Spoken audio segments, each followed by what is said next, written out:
Good morning, children. How are you all? Today, Rukmani Dubey is here to present a new video on the topic types of subsistence farming. Types of subsistence farming.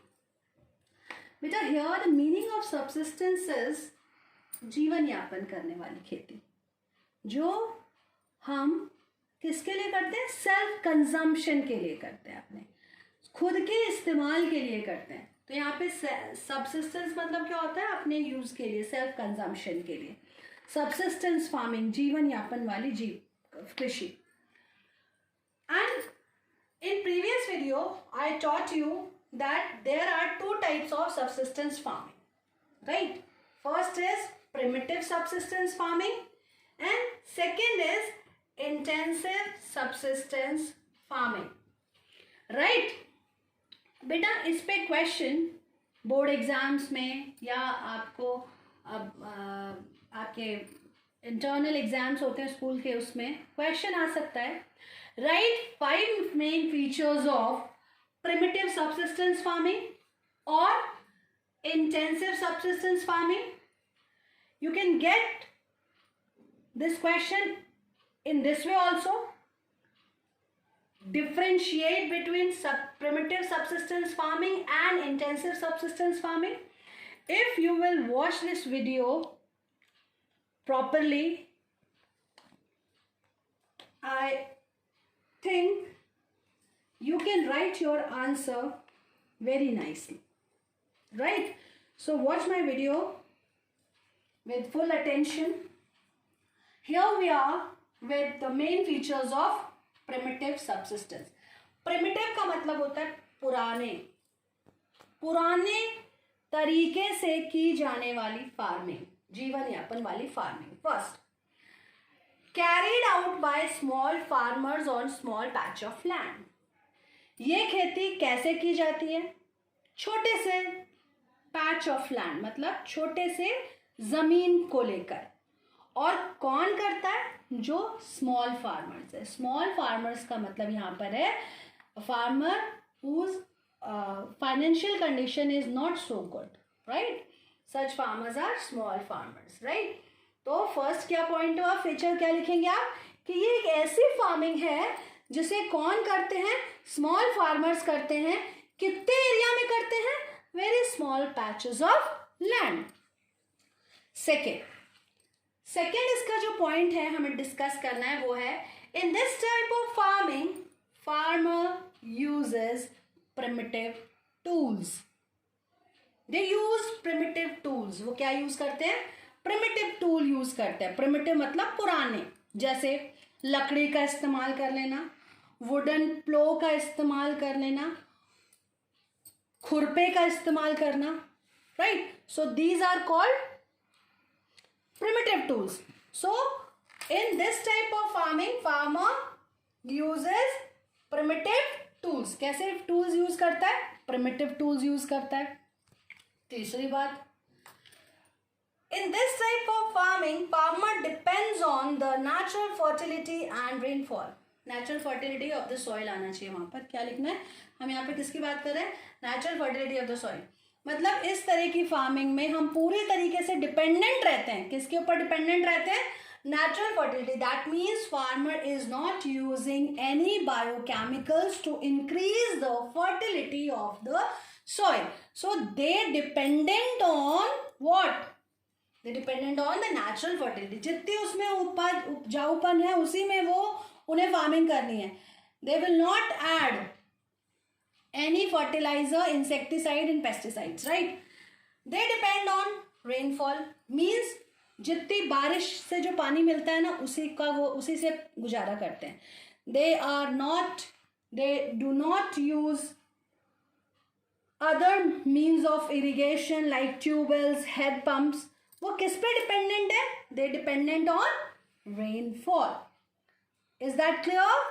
So come to the next point. Next point is family or community. Family मतलब परिवार और community मतलब समुदाय. Family or community labors produce food crops for self consumption. इसका मतलब ये है कि इस फार्मिंग में हायर लेबर्स यूज नहीं हो रहे हैं, मतलब हम जिन्हें लाते हैं ना किराए से लेके आना मजदूरों को, फिर उनसे बुआई कराना, कटाई कराना, हम ऐसा कुछ नहीं कर रहे। हमें जो भी मदद ले रहे हैं, किसकी ले रहे हैं? अपने परिवार के सदस्यों की ले रहे हैं, या फिर अपने कम्युनिटी, मतलब जिस जगह पे हम रहते हैं उनके, अपने अड़ोस पड़ोस के लोगों से मदद ले रहे हैं। एंड उन्हीं वही लोग मिलकर फूड क्रॉप्स प्रोड्यूस कर रहे हैं, और किसके लिए कर रहे हैं? That is very important, self consumption, अपने इस्तेमाल के लिए। Clear? Next, so I think these 4 points are clear to all of you. We'll come with 5th point. बेटा 5th point क्या है? It is also known as slash and burn agriculture. Slash and burn, इसका और भी बहुत सारे नाम है. इसको हम शिफ्टिंग कल्टीवेशन भी कहते हैं, इसको हम झूम कल्टीवेशन भी कहते हैं, इसको मिल्पा भी कहा जाता है, इसको कुमारी भी कहा जाता है. आपको लगेगा मैडम किस किस के नाम ले रही हैं, तो मैं आपको बता दूं, मैंने जो नाम लिए हैं वो इसी के लिए है. इसका मतलब ये है, स्लैश एंड बर्न एग्रीकल्चर को डिफरेंट नेम से जाना जाता है डिफरेंट कंट्रीज में और डिफरेंट स्टेट्स में. उसका मैं आपको एक पूरा चार्ट बना के दूंगी. अभी उसके लिए मैं वीडियो को पहले आपको ये पॉइंट्स क्लियर कर दूं कि स्लैश एंड बर्न क्या होता है. देखिए बेटा, स्लैश एंड बर्न एग्रीकल्चर क्या होता है. स्लैश एंड बर्न एग्रीकल्चर के अंदर जो फार्मर है वो क्या करता है, ये सबसे पहले farmers clear a patch of land और फॉरेस्ट. समझ में आया? जहां पे जंगल होगा, क्योंकि आपको बताऊं कि ये प्रिमिटिव सब्सिस्टेंस फार्मिंग करने वाले लोग कौन है? They are tribes. कौन है ये? ट्राइब्स हैं.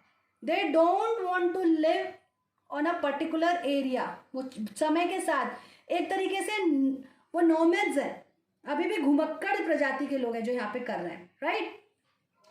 तो फर्स्ट क्या करते हैं, in this agriculture farmers clear a patch of land और forest and produce other crops to sustain their family.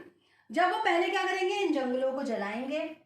ये किस में कन्वर्ट होगा? ये ऐश में कन्वर्ट होगा, मतलब राख बन जाएगा. जो राख होती है वो भी फर्टिलिटी इंक्रीज करती है.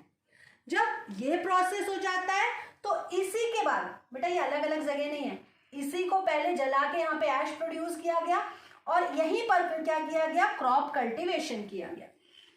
समझ में आया? क्रॉप कल्टीवेशन करते हैं. कब तक करते हैं? जब तक जो सॉइल की फर्टिलिटी है वो डिक्रीज ना हो जाए. और जैसे ही when the soil fertility decreases, the farmers shift and clear a fresh patch of land for cultivation. मतलब वो दूसरी जगह को सेलेक्ट करेगा, वहां पर जाएगा, वही प्रोसेस को रिपीट करेगा. And this type of farming is known as slash and burn agriculture.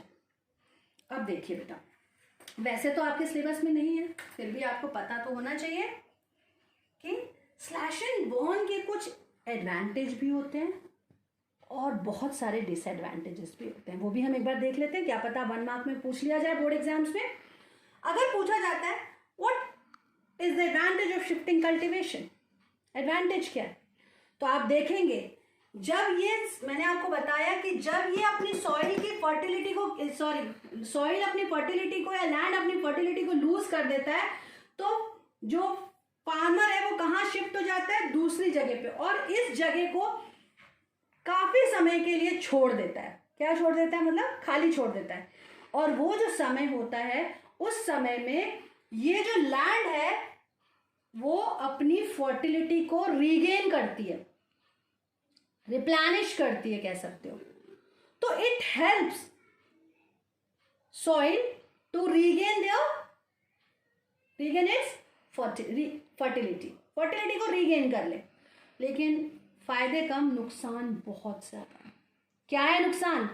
First, आपने देखा यहाँ पर क्या किया गया, जंगल काटे गए, मतलब डिफॉरेस्टेशन।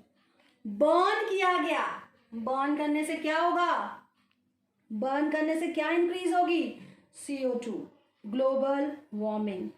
पेड़ जलाए गए, सॉइल इरोजन। टेम्परेचर अर्थ का इंक्रीज हो रहा है इन सब हरकतों से, ग्लोबल वार्मिंग, राइट। तो डायरेक्टली और इनडायरेक्टली बहुत सारी इन्वायरमेंटल प्रॉब्लम्स जुड़ी हुई हैं किसके साथ, इस टाइप ऑफ फार्मिंग के साथ। ठीक है, तो बेटा ये सारा आपका क्या हो गया, प्रिमिटिव सबसिस्टेंस फार्मिंग के main features and slash and burn agriculture कैसे किया जाता है।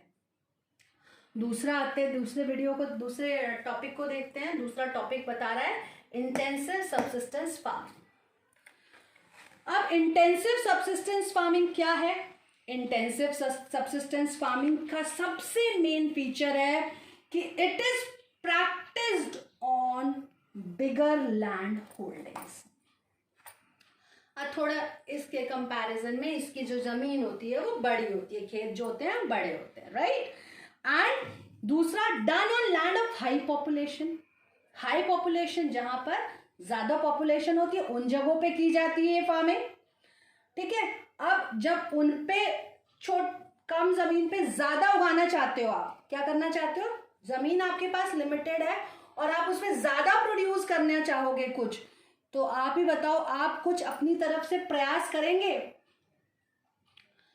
you will put some effort for that, yes of course. So what will we do, first we will do high doses of fertilizers. हम क्या use करेंगे, अच्छे doses use करेंगे, high doses of fertiliser to obtain higher yield, ज्यादा उपज को करने के लिए। सेकेंड, आप इसमें यह भी लिख सकते हैं कि मॉडर्न इनपुट्स, जो मॉडर्न इनपुट्स है उसको यूज किया जाएगा, जैसे high yield variety seeds, chemical fertilizers, insecticides, pesticides to obtain good fertility or to obtain higher productivity.